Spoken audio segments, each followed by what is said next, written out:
Livre de Ruth, chapitre 1. Du temps des juges, il y eut une famine dans le pays. Un homme de Bethléem de Juda partit, avec sa femme et ses deux fils, pour faire un séjour dans le pays de Moab. Le nom de cet homme était Élimélec, celui de sa femme Naomi, et ses deux fils s'appelaient Maclon et Kiljon. Ils étaient Éphratiens de Bethléem de Juda. Arrivés au pays de Moab, ils y fixèrent leur demeure. Élimélec, mari de Naomi, mourut, et elle resta avec ses deux fils. Ils prirent des femmes moabites, dont l'une se nommait Orpa, et l'autre Ruth, et ils habitèrent là environ 10 ans.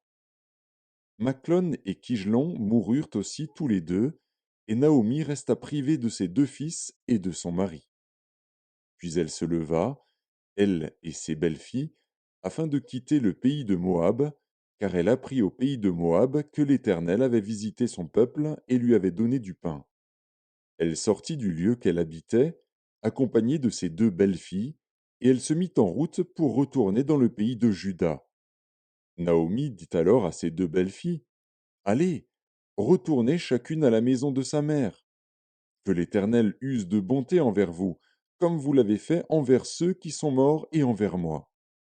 Que l'Éternel vous fasse trouver à chacune du repos dans la maison d'un mari. Et elle les baisa. Elles élevèrent la voix et pleurèrent. Et elles lui dirent, Non, nous irons avec toi vers ton peuple. Naomi dit, Retournez, mes filles, pourquoi viendriez-vous avec moi? Ai-je encore dans mon sein des fils qui puissent devenir vos maris? Retournez, mes filles, allez, je suis trop vieille pour me remarier. Et quand je dirai, J'ai de l'espérance, quand cette nuit même je serais avec un mari et que j'enfanterai des fils, attendriez-vous pour cela qu'ils eussent grandi? Refuseriez-vous pour cela de vous marier?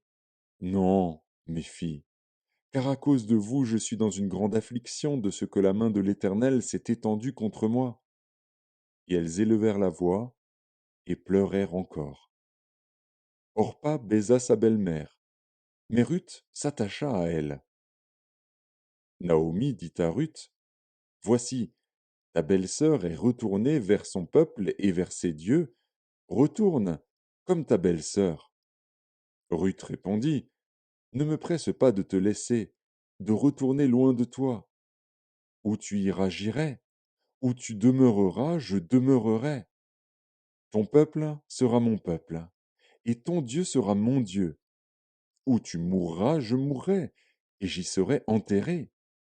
Que l'Éternel me traite dans toute sa rigueur, si autre chose que la mort vient à me séparer de toi.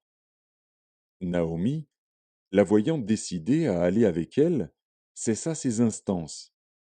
Elles firent ensemble le voyage jusqu'à leur arrivée à Bethléem. Et lorsqu'elles entrèrent dans Bethléem, toute la ville fut émue à cause d'elles. Et les femmes disaient, Est-ce là Naomi?